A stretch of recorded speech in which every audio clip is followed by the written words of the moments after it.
Doctor Ali Riaz সাহেব, তিনি এখন বর্তমানে আসলে একজন বিদেশি।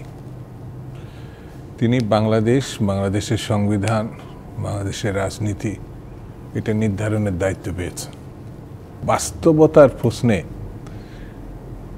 তিনি উড়ে এসে জুড়ে বসার মতো একটা ঘটনা ঘটিয়েছেন।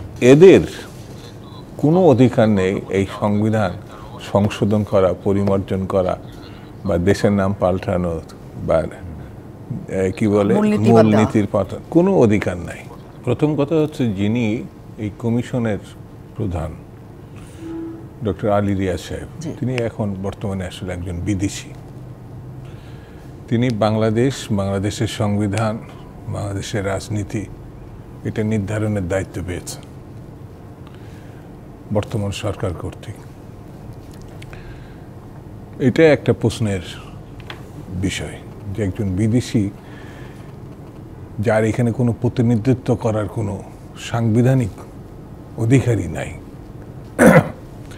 একসময় ঢাকা বিশ্ববিদ্যালয়ের ছাত্র ছিল, একসময় জাসদ ছাত্রলীগ করত, একসময় এই দেশে তার অংশগ্রহণ ছিল। তা আমি যখন এই দেশের আস্থা জায়গাটা উঠিয়ে নিয়ে আমি আরেকটা সংবিধানের উপর হাত রেখে শপথ নিয়েছি, তখন এই সংবিধান সম্বন্ধে নৈতিক দিক থেকে তার বলার অধিকারটা কতটুকু আছে এই প্রশ্ন এসে যাবে। তো যাই হোক, আমরা প্লেটো নিয়ে বা অনেক রাষ্ট্রবিজ্ঞানীর যারা আমাদের অংশ না, সেসব বিষয় নিয়ে আমরা বিতর্ক করি, তাত্ত্বিক আলোচনা করি। তো ওই দিক থেকে তার বিষয় নিয়ে তাত্ত্বিক আলোচনা হতে পারে, কিন্তু বাস্তবতার প্রশ্নে তিনি উড়ে এসে জুড়ে বসার মতো একটা ঘটনা ঘটিয়েছেন।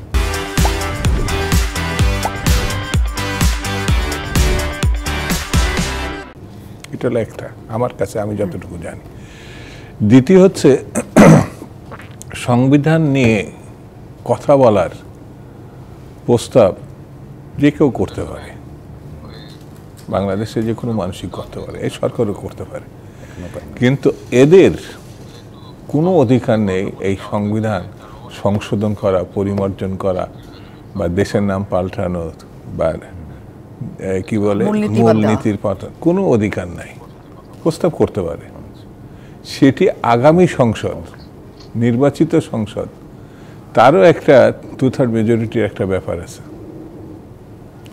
সেই মেজরিটি যদি আমি অস্বীকার করি, তাহলে এই সংবিধানে হাত দেওয়ার কোনো সুযোগ নাই। এই কারণে তো আপনাদের সাথে আলোচনায় বসবে, সব রাজনৈতিক দলের সাথে আলোচনা তো বসবে ইলেকশনের নিয়ে, সংবিধান নিয়ে আলোচনা করার কিছু না। উনি একটা প্রস্তাব দিছে, আমি শেষ করি, প্রস্তাব দিছেন, শিরোধার্য করে উনি এটা রেখে দেন।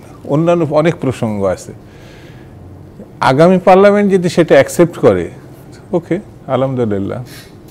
যদি না করে প্রস্তাবটা, দুঃখ পাওয়ার কিছু নাই। তো জনগণ যে পার্লামেন্ট নির্ধারণ করবে, তাদের উপর দায়িত্ব দেবে দেশ পরিচালনা, সংবিধানের আইন তৈরি করা, তো সেটি আবার তাদেরকে তখন মেনে নিতে হবে। তা আমি জনগণের অনুভূতি, জনগণের সমর্থন ব্যতি রেখে, এই যেমন আছে না, সাংবাদিক, কলামিস্ট যারা উপসম্পাদকে লেখে বা যারা, তো এরা এক একটা বীর, কিন্তু কোনো দায় নেই, দায়িত্ব নেই, নিজের মতামত তারা ব্যাখ্যা করে। যেমন আমি একটা রাজনীতি করি, দল করি, উনি একটা করেন, উনি একটা কথা, ইচ্ছা করলে আমি সব কথা বলতে পারি না। আমাকে কিছু নিয়ম, পদ্ধতি, আইন মেনে আমি কথা বলবো। কিন্তু একজন কলামিস্ট একটা পত্রিকা, একাই 100। তো এই সরকারের পরিধি, এই সরকারের সীমানা, এই সরকারের ভূমিকা অনুধাবন করতে হবে। কারণ এটা যদি বিপ্লবী সরকার হতো, তাহলে আমি এত কথা বলতাম না, সব কিছু ভেঙে চুরে আবার নতুন বিল্ডিং বানাতে পারতেন। ইনি তা পারেন না।